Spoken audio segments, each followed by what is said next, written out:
Resumo da doutrina de Sócrates e Platão. 8. Se a alma é imaterial, deve-se deslocar após esta vida para um mundo igualmente invisível e imaterial, da mesma forma que o corpo, que ao se decompor retorna à matéria.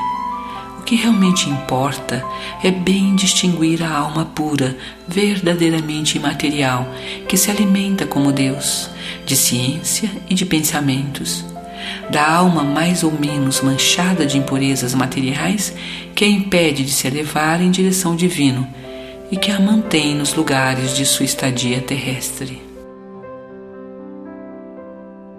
Sócrates e Platão, como pode ser visto, entendiam perfeitamente os diferentes graus de desmaterialização da alma.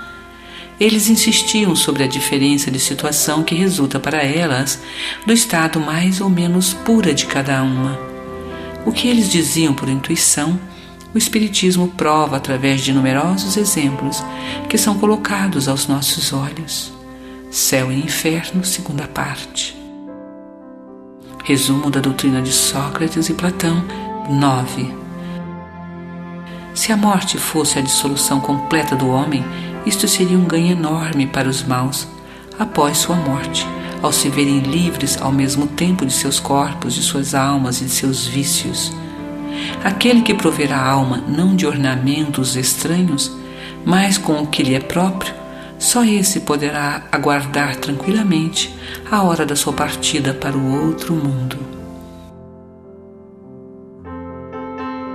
Isso equivale a dizer que o materialismo, que proclama o vazio após a morte, seria a anulação de toda responsabilidade moral posterior e, consequentemente, um estímulo ao mal, que a pessoa má teria tudo a ganhar com nada após a morte, que só o homem que se livrou de seus vícios e enriqueceu-se de virtudes pode esperar tranquilamente o despertar na outra vida.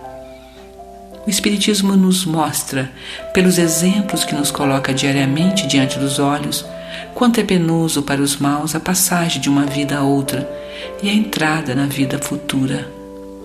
Céu e Inferno, segunda parte, capítulo 1. Resumo da doutrina de Sócrates e Platão. 10. O corpo conserva os vestígios bem marcados dos cuidados que dele foram tomados ou dos acidentes que sofreu. O mesmo ocorre com a alma. Quando se encontra livre do corpo, carrega os traços evidentes de seu caráter, de suas afeições e as marcas deixadas por cada ato realizado. Assim, a maior infelicidade que poderia ocorrer ao homem é ir ao outro mundo com uma alma carregada de crimes. Tu vês, Cállicles, que nem tu, nem Polos, nem Gorgias, sabereis provar que se deve levar uma outra vida que nos será útil quando estivermos lá. Entre tantas opiniões diversas, a única que permanece inabalável é a que diz: melhor é receber do que cometer uma injustiça, e que, antes de todas as coisas, devemos aplicar-nos, não a parecer, mas a ser um homem de bem. Conversação entre Sócrates e seus discípulos na prisão. Aqui se encontra este outro ponto capital, confirmado hoje pela experiência, que a alma impura conserva as ideias, as tendências, o caráter e as paixões que ela tinha na terra. Esta máxima, é melhor receber que cometer uma injustiça, não é ela toda cristã? É o mesmo pensamento que Jesus exprime por esta frase figurada: se alguém vos bater em uma face, oferecei-lhe a outra. Evangelho segundo o Espiritismo, capítulo 12, versículos 7, 8. Resumo da doutrina de Sócrates e Platão. 11. De duas, uma. Ou a morte é uma destruição absoluta, ou é a passagem de uma alma para outro lugar. Se tudo deve desaparecer, a morte será como uma dessas noites raras em que passamos sem sonhar e sem nenhuma consciência de nós mesmos. Mas se a morte é apenas uma mudança de moradia, A passagem a um lugar onde os mortos devem se reunir, que felicidade é a de lá encontrar aqueles que conheceramos na terra. Meu maior prazer seria o de examinar de perto os habitantes dessa moradia e distinguir, como aqui, aqueles que são sábios daqueles que creem ser, mas não são. Mas é hora de nos separarmos, eu para morrer e vós para viver. Sócrates a seus juízes. Segundo Sócrates, os homens que viveram na Terra se reencontram após a morte e se reconhecem. O Espiritismo nos mostra que estes continuam as relações que mantinham, de forma que a morte não é nenhuma interrupção, nenhuma paralisação da vida, mas uma transformação, sem solução de continuidade. Nota do editor. Solução de continuidade significa separação das partes de um todo, divisão, interrupção, dissolução. Se Sócrates e Platão tivessem conhecido os ensinamentos do Cristo 500 anos mais tarde, e os que dão agora os espíritos não teriam falado de outra forma.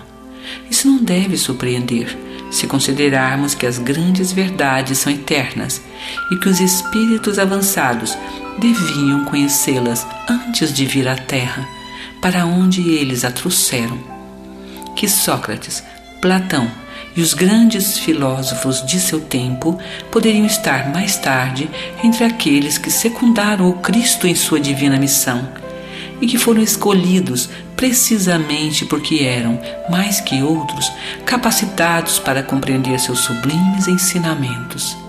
Que eles poderiam, enfim, fazer parte hoje da pleiade de espíritos encarregados de vir ensinar aos homens as mesmas verdades.